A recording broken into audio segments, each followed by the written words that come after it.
Rachel Maddow is one of the most recognizable voices in American journalism. Known for her sharp analysis, methodical storytelling, and unmistakable delivery, she spends hours each week breaking down power, politics, and accountability on national television. But when the cameras turn off, Rachel Maddow disappears almost completely, and paparazzi photos, and flashy real estate headlines, and public tours or social media showcases. Instead, she returns to a quiet, carefully protected private life centered in Massachusetts, far removed from the noise of cable news studios and political debate. And that contrast is exactly the point. Rachel Maddow's home is not a symbol of wealth. It is a reflection of how she lives, how she thinks, and how she separates public influence from personal space. While many television personalities choose visibility even in their private lives, Maddow has always done the opposite. Her Massachusetts home represents control, boundaries, and intention rather than status. The property itself is understated. Nestled in a quiet, rural part of the state, the home blends naturally into its surroundings. There are no towering gates or dramatic entrances. No architectural statements meant to impress passers-by. From the outside, it looks like what it is meant to be, a place of calm. The home is surrounded by trees, open land, and long stretches of quiet. This setting isn't accidental. For someone who spends a professional life immersed in political conflict, urgency, and constant information flow, silence becomes essential.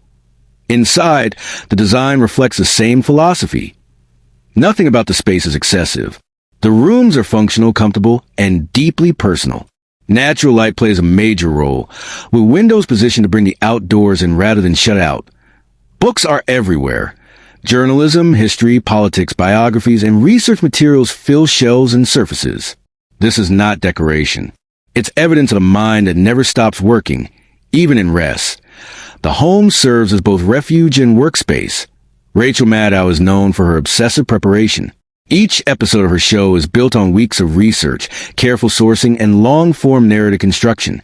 That process doesn't stop when she leaves the studio.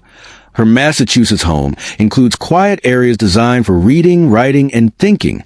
Spaces where interruptions are minimal and focus is protected. Technology exists, but it does not dominate. Screens are tools, not centerpieces. The atmosphere prioritizes concentration over stimulation. This balance allows Maddow to disconnect from the noise of media while staying deeply engaged with substance. Privacy is taken seriously. The property is designed to discourage attention rather than invite it. There is no effort to announce who lives there. Neighbors respect boundaries. The location itself does much of the work, creating distance from curiosity and intrusion. This is intentional. Rachel Maddow has spoken openly about the importance of separating identity from exposure. While her public role demands visibility, her private life does not. Her Massachusetts home reflects that boundary perfectly. IT is also a shared space. Maddow lives with her longtime partner, artist Susan McCullough. Their relationship has always been defined by mutual respect, independence, and privacy. The home supports that dynamic, offering room for individual creative work, as well as shared quiet time. McCullough's influence can be felt in the atmosphere of the home. Artistic sensibility blends with intellectual rigor. Photography, visual texture, and subtle aesthetic choices coexist with stacks of research and handwritten notes. This is not a staged environment. IT is lived in. The contrast between Maddow's on-screen presence and her off-screen life is striking. On television, she is precise, intense, and relentlessly analytical. At home, the energy shifts toward grounding and reflection. That shift is necessary. Journalism at Maddow's level is not casual work. It requires emotional resilience, intellectual discipline, and constant engagement with difficult truths. Without a protected personal space, burnout becomes inevitable. Her home functions as a reset, not a place where the stakes are lower, where time moves more slowly, where thinking replaces reacting. The Massachusetts setting plays a key role in that reset. Seasonal changes bring rhythm. Snow, rain, long summer evenings, and quiet mornings create a sense of continuity that cable news cannot offer. Nature becomes a counterweight to the abstract pressures of national discourse. This environment helps sustain longevity. Rachel Maddow has maintained relevance not through constant reinvention, but through consistency. Her work remains trusted because it is grounded, Her home mirrors that grounding. There's no attempt to separate intellect from humanity. Comfort matters here, but comfort does not mean luxury. It means functionality. It means warmth. It means familiarity. The kitchen, for example, is not a showpiece. It's practical, a place for routine, shared meals, and everyday life. These ordinary moments matter deeply for someone whose public work deals with extraordinary events. Security exists, but quietly. There are no visible measures meant to intimidate or isolate. Safety is handled discreetly, allowing the home to feel like a home rather than a fortress. This approach reflects Maddow's broader worldview. Power does not need spectacle. Authority does not require excess. Influence does not demand constant display. Her Massachusetts home is a physical extension of that belief that IT allows her to remain connected to herself while engaging with the world at scale. It keeps her grounded in reality while analyzing systems of power that often feel abstract and overwhelming in an era where public figures are expected to share everything. Rachel Maddow's refusal to turn her private life into content is itself a statement. The home is not part of brand. IT is deliberately outside of it. And that separation may be one of the reasons her journalism resonates so strongly, because it is anchored in thought, not performance. When she steps into the studio, she brings clarity shaped by quiet, focus shaped by boundaries, confidence shaped by preparation rather than noise. Then, when the broadcast ends, she returns to a place that asks nothing from her except present, no spotlight, no audience, no obligation, just space to think, rest, and live. Rachel Maddow's Massachusetts home is not famous because it isn't meant to be. Its value lies not in architecture or location, but in what it protects: a private life, a disciplined mind, and the balance required to hold power accountable without losing oneself in the process. In a world driven by exposure, that kind of privacy may be the rarest luxury of all. What's often overlooked about Rachel Maddow's private life is how deliberately ordinary it is. That ordinariness is not accidental. It is chosen. In a career defined by breaking down extraordinary events, normalcy becomes grounding. Her Massachusetts home supports routines rather than indulgence. Mornings are quiet. Days are structured around reading, writing, and preparation.